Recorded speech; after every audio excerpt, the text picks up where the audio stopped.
تو ان سے کفار قریش نے کہا تم ہمارے پاس آئے تھے تو حقیر و فقیر تھے، لیکن یہاں آ کر تمہارا مال بہت زیادہ ہو گیا اور تم بہت آگے پہنچ گئے، اب تم چاہتے ہو کہ اپنی جان اور اپنا مال دونوں لے کر چل دو، تب بخدا ہم ایسا نہیں ہونے دیں گے۔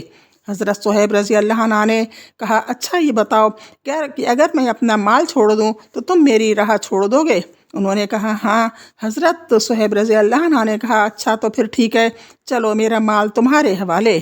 رسول اللہ صلی اللہ علیہ وآلہ وسلم کو اس کا علم ہوا تو آپ نے فرمایا صہیب رضی اللہ عنہ نے نفع اٹھایا، صہیب رضی اللہ عنہ نے نفع اٹھایا۔ نمبر 3، حضرت عمر بن خطاب رضی اللہ عنہ، عیاش بن ابی ربیعہ اور حشام بن عاص بن وائل نے آپس میں طے کیا کہ فلاں جگہ صبح صبح اکٹھے ہو کر وہیں سے مدینہ کو ہجرت کی جائے گی۔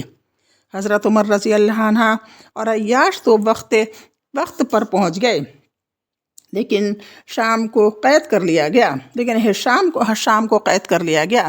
پھر جب یہ دونوں حضرات مدینہ پہنچ کر قباء میں اتر چکے تو عیاش کے پاس ابو جہل اور اس کا بھائی حارث پہنچے۔ تینوں کی ماں ایک ہی تھی۔ ان دونوں نے عیاش سے کہا تمہاری ماں نے نظر مانی ہے کہ جب تک وہ تمہیں دیکھ نہ لے گی سر میں کنگھی نہ کرے گی اور وہ دھوپ چھوڑ کر سائے میں نہ آئے گی۔ یہ سن کر عیاش کو اپنی ماں پر ترس آ گیا۔ حضرت عمر رضی اللہ عنہ نے یہ کیفیت دیکھ کر عیاش سے کہا عیاش دیکھو خدا کی قسم یہ لوگ تم کو محض تمہارے دین سے فتنے میں ڈالنا چاہتے ہیں، لہٰذا ان سے ہوشیار رہو۔ خدا کی قسم اگر تمہاری ماں کو جوؤں نے اذیت پہنچائی تو وہ کنگھی کر لے گی، اور اسے مکہ کی ذرا کڑی دھوپ لگی تو وہ سائے میں چلی جائے گی۔ مگر عیاش نہ مانے، انہوں نے اپنی ماں کی قسم پوری کرنے کے لیے ان دونوں کے ساتھ نکلنے کا فیصلہ کیا۔ حضرت عمر رضی اللہ عنہ نے کہا اچھا جب یہی کرنے پر آمادہ ہو تو میری یہ اونٹنی لے لو، یہ بڑی عمدہ اور تیز روح ہے، اس کی پیٹھ نہ چھوڑنا، اور لوگوں کے طرف سے کوئی مشکوک حرکت دیکھو تو نکل بھاگنا۔ عیاش اونٹنی پر سوار ان دونوں کے ساتھ نکل پڑے۔ راستے میں ایک جگہ ابو جہل نے کہا بھائی میرا یہ اونٹ تو بڑا سخت سست ہے، کیوں نہ تم مجھے بھی اپنی اس اونٹنی پر پیچھے بٹھا لو؟ عیاش نے کہا ٹھیک ہے، اور اس کے بعد اونٹنی بٹھا دی۔ ان دونوں نے بھی اپنی اپنی سواریاں بٹھائیں تاکہ ابو جہل عیاش کی اونٹنی پر پلٹ آئے، لیکن جب تینوں زمین پر آ گئے تو یہ دونوں اچانک عیاش پر ٹوٹ پڑے اور انہیں رسی سے جکڑ کر باندھ دیا، اور اسی بندھی ہوئی حالت میں دن کے وقت مکہ لائے اور کہا کہ اے اہل مکہ اپنے بے وقوفوں کے ساتھ ایسا ہی کرو جیسا ہم نے اس بے وقوف کے ساتھ کیا ہے۔ حشام اور عیاش کفار کی قید میں پڑے رہے۔ جب رسول اللہ صلی اللہ علیہ وآلہ وسلم ہجرت فرما چکے تو آپ نے ایک روز کہا کون ہے جو میرے لیے حشام اور عیاش کو چھڑا کر لائے؟ ولید بن ولید نے کہا میں آپ کے لیے ان کو لانے کا ذمہ دار ہوں۔ پھر ولید خفیہ طور پر مکہ گئے اور ایک عورت جو ان دونوں کے پاس کھانا لے جا رہی تھی اس کے پیچھے پیچھے جا کر ان کا ٹھکانہ معلوم کیا۔ یہ دونوں ایک بغیر چھت کے مکان میں قید تھے۔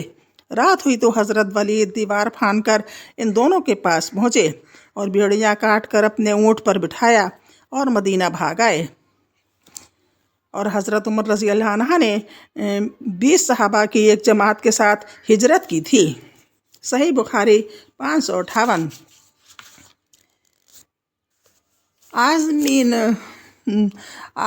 کمر بستہ ہوئے جو ہجرت کرنے جا رہے تھے اس کا علم ہو جانے کے بعد اس صورت میں ان کے ساتھ مشرکین جو سلوک کرتے تھے، یعنی جو ہجرت کرنے کی ضد کرتے تھے یا جو کمر کس لی تھی جنہوں نے کہ انہیں ہجرت کرنا ہے، ان کے ساتھ مشرکین جو سلوک کرتے تھے اس کے یہ 3 نمونے ہیں۔